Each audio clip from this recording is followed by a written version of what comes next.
이런 용어의 문제 말고도 여러 가지 측면에서 이 환단고기를 사료로 인정하기 어렵다는 주장이 제기되고 있습니다.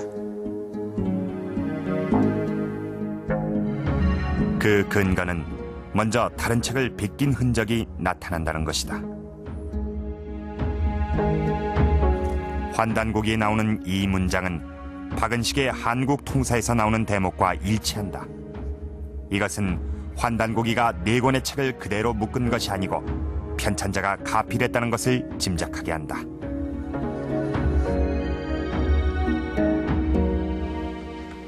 고구려 연구회의 박찬규 박사는 환단고기에 나타나는 고구려 관련 기록을 다른 사서의 기록과 비교하는 작업을 하고 있다.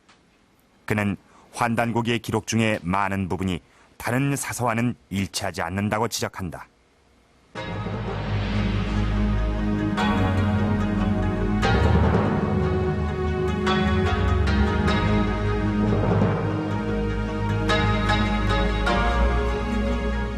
한모수의 둘째 아들로 나온다고 했을 때 성이 고로 쓰일 리는 없습니다. 해진이라고 하면 모를까 고진이라고 쓰일 수는 없다는 얘기입니다. 즉, 이 고구려에서 성이 고로 쓰이는 것은 고주몽 이후입니다. 분명히 삼국유사나 삼국사기에서 이 고주몽이 성을 고로 썼다 하는 것이 보이고, 그런데 그 전에 본성은 뭐였을까 하는 대목도 나오거든요. 본성은 분명히 해시이다 라고 나옵니다. 또한 환단고기에선 찬란한 역사를 강조하다 보니 지금의 상식으론 받아들일 수 없는 기록이 나타난다는 점이다. 대표적인 예가 단군조선 시대의 인구.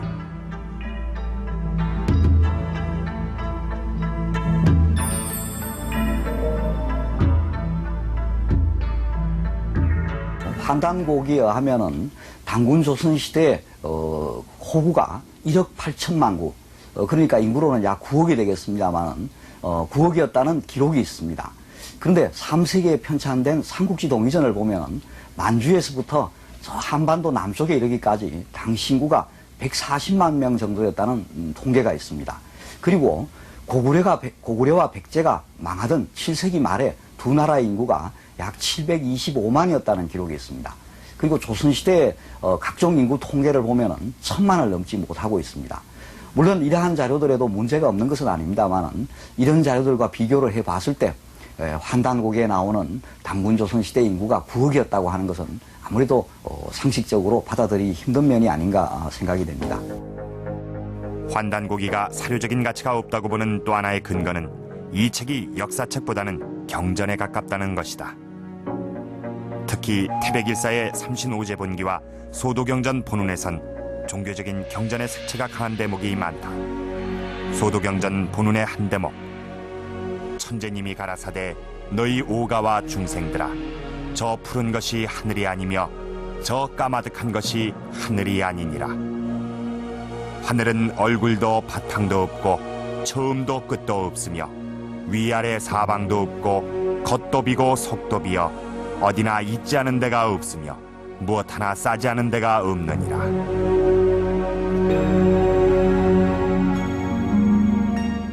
이 태백일사의 소도경전 본운엔 천부경과 삼일신고가 실려있다. 이러한 천부경은 대종교의 핵심 교리이고 삼일신고는 대종교의 경전이다. 그렇기 때문에 환단고기를 역사책으로 보기엔 종교적인 색채가 너무 강하다는 것이다.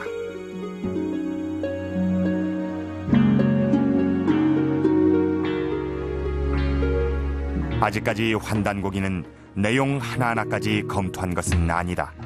그러나 편찬자가 가필한 흔적이 나타나는 점, 다른 문헌과 기록이 일치하지 않는 점, 책의 성격이 불분명하다는 점 등 때문에 사료로서 인정받지 못하고 있다. 이렇게 환단고기를 둘러싸고 진위 논쟁, 가치 논쟁이 벌어지고 있는 것은 최근 상고사에 대해서 서로 다른 의견이 팽팽히 맞서고 있는 것과도 관련이 있습니다. 우리 상고사의 화두는 단연 당군이라고 할 수 있습니다. 최근 이 당군을 둘러싸고 신화로 볼 것인가, 또 역사로 볼 것인가 하는 새로운 논란이 일고 있습니다. 이렇게 단군에 대해서 두 가지 주장이 대립하는 것은 이 환단고기를 둘러싼 논쟁과도 비슷한 면이 많습니다. 이러한 환단고기 논쟁의 배경에도 또 상고사 열풍의 핵심에도 단군이 자리 잡고 있습니다. 이런 단군에 대해서 서로 다른 인식이 나타나게 된 배경, 그리고 최근에 나타난 현상에 대해서 살펴보겠습니다. 높이 2m의 단군상이 머리 없는 유령 좌상으로 변했습니다.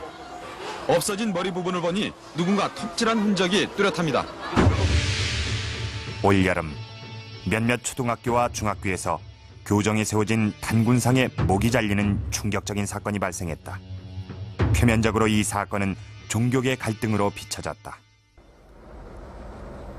그러나 이 사건이 발생한 근본적인 원인은 단군에 대한 혼란된 인식 때문이다. 경기도 여주의 한 초등학교. 이곳에선 지난 7월 4일 교정에 세워둔 단군상의 목이 감쪽같이 잘린 일이 벌어졌다.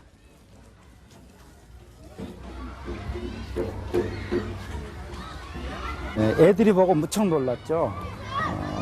너무도 끔찍한 모습이었고, 또 저희도 뭐 놀랐는데 애들이야 뭐 오직했겠습니까? 사건이 발생한 당일 여주에선 이 학교 말고도 두 학교에서 똑같은 사건이 발생했다. 이 학교에선 파손된 단군상을 철거해서 창고 옆에 보관하고 있다.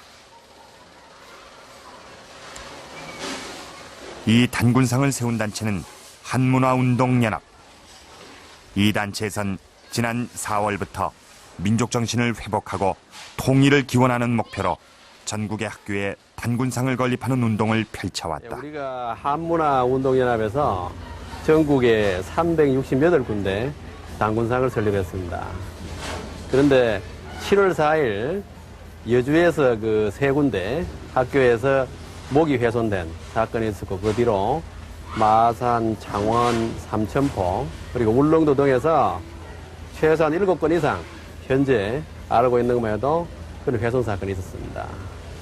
이것은 우리가 역사를 바로 알고 또 우리의 뿌리를 바로 알고, 그다음에 이분이 남기신 정신을 오늘에 되살리고자 하는 이런 취지에서 우리가 세웠던 것인데, 이런 사건이 앞으로도 계속될까 염려스럽고 참 안타까운 심정 금할 길 없습니다. 그러나 단군상을 건립하는 것에 대해 우려하는 목소리도 컸다. 단군이 역사적인 인물로 정립되지 못한 상황에서 단군상을 건립하는 것은 문제가 있다는 것이다. 네, 이것이 오늘날 문제가 된 것은 그런 종파를 떠나서 단군이라고 하는 하나의 그 신화 속에 나타난, 저는 단군 신화를 하나의 신화로 보는데, 역사적 한 그 국조 내지 역사적 인물로 이렇게 전제를 해놓고 그것을 우리 사회의 공공 건물이나 공공 장소에 상을 세움으로써 어떤 문화 활동을 하는 것은 우리 사회 구성원의 전체의 합의와 동의를 얻은 일이라고 보지 않습니다. 현재 단군에 대해서 이렇게 신화와 역사라는 두 가지 시각이 팽팽하게 맞서고 있다. 단군을 바라보는 시각이 왜 이렇게 차이가 나는 것일까? 금세기 초만 해도 단군에 대한 인식은